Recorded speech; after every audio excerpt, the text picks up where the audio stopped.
Hello বন্ধুরা, আশা করি সবাই ভালো আছেন। তো এই মুহূর্তে যারা ইন্ডিয়ান ভিসা নেওয়ার জন্য ইন্ডিয়ান এম্বাসিতে পাসপোর্ট জমা দিচ্ছেন, তাদের জন্য একটি সতর্কতামূলক পোস্ট। অবশ্যই এই সম্পূর্ণ ভিডিও দেখবেন, না হলে পরবর্তীতে ভিসা করার জন্য কিন্তু সমস্যায় পড়তে পারেন। তো এই মুহূর্তে সকলেই আমরা জানি যে ইন্ডিয়ান ট্যুরিস্ট ভিসা বন্ধ আছে, শুধুমাত্র মেডিকেল ভিসা, স্টুডেন্ট ভিসা এবং এনটি ভিসা চালু আছে। তো বেশিরভাগ মানুষ কিন্তু মেডিকেল ভিসায় পাসপোর্ট জমা দিচ্ছে। অনেকেই কিন্তু জাল বা কাগজপাতি বা এজেন্সির মাধ্যমে যে জাল ডকুমেন্ট সেগুলো দিয়ে ইন্ডিয়ান এম্বাসিতে মেডিকেল ভিসা নেওয়ার জন্য পাসপোর্ট জমা দিচ্ছে, এবং অনেকেরই কিন্তু এই জন্য ব্ল্যাক লিস্ট করে দিচ্ছে পাসপোর্টটি। তো যার পাসপোর্টটি ব্ল্যাক লিস্ট করে দিচ্ছে, সে কিন্তু মিনিমাম 5 বছর ভিসা পাবে না, বা পাসপোর্ট যতই জমা দিক ভিসা হবে না।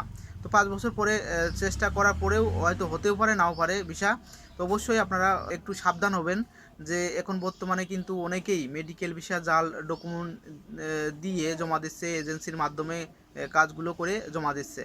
যেমন অ্যাপয়েন্টমেন্ট ডেট নিতে সমস্যা হচ্ছে, অনেকেই কিন্তু ট্যুরিস্ট ভিসা বন্ধ থাকার কারণে মেডিকেল ভিসা জাল ডকুমেন্ট দিয়ে জমা দিচ্ছে।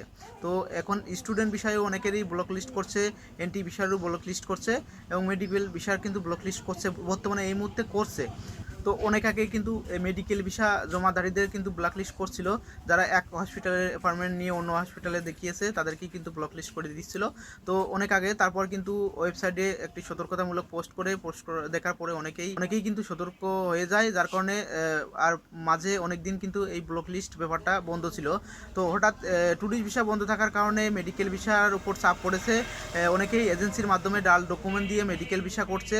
তো যার কারণে এম্বাসির যে সকল কর্মচারীরা আছে তারা কিন্তু ভালোভাবে পেপারসগুলো যাচাই বাছাই করছে, এবং অনেকেরই কিন্তু করে দিচ্ছে পাসপোর্টটি। তো অনেকের স্টুডেন্ট ভিসা নিয়েও কিন্তু একই সমস্যা আছে, এনটি ভিসা নিয়েও কিন্তু একই সমস্যা আছে। তো অবশ্যই আপনারা যারা পাসপোর্টটি জমা দিচ্ছেন, অবশ্যই সাবধানতার সাথে জমা দেবেন, না হলে কিন্তু সমস্যায় পড়তে পারবেন। এই মুহূর্তে কিন্তু একটা অ্যাপয়েন্টমেন্ট ডেট নেওয়া অনেক কঠিন ব্যাপার হয়ে দাঁড়িয়েছে। অতএব আপনারা সকল কাগজ সঠিক দিয়ে জমা দেবেন পাসপোর্টটি, না হলে কিন্তু ব্লক লিস্ট তো খাবেন। এবার মুহূর্তে ট্যুরিস্ট ভিসা অনেকেই বলছে পূজার পরে খুলবে, তো আসলে কতটা সত্য এখনও জানা যায়নি। তবে আশা করছি দু দেশের মধ্যে কিন্তু একটি বৈঠক হয়েছে গতকালকে। এই বৈঠকে কিন্তু অনেকটা ট্যুরিস্ট ভিসা করার সম্ভাবনা দেখা দিয়েছে, মিলছে অবশ্য। যাই হোক, ভিডিওটি যদি আপনাদের ভালো লাগে লাইক কমেন্ট শেয়ার করবেন, এবং আমার চ্যানেলটি সাবস্ক্রাইব করবেন। আমি ইন্ডিয়ান ভিসা সম্পর্কে তথ্য সবার আগে দিয়ে থাকি।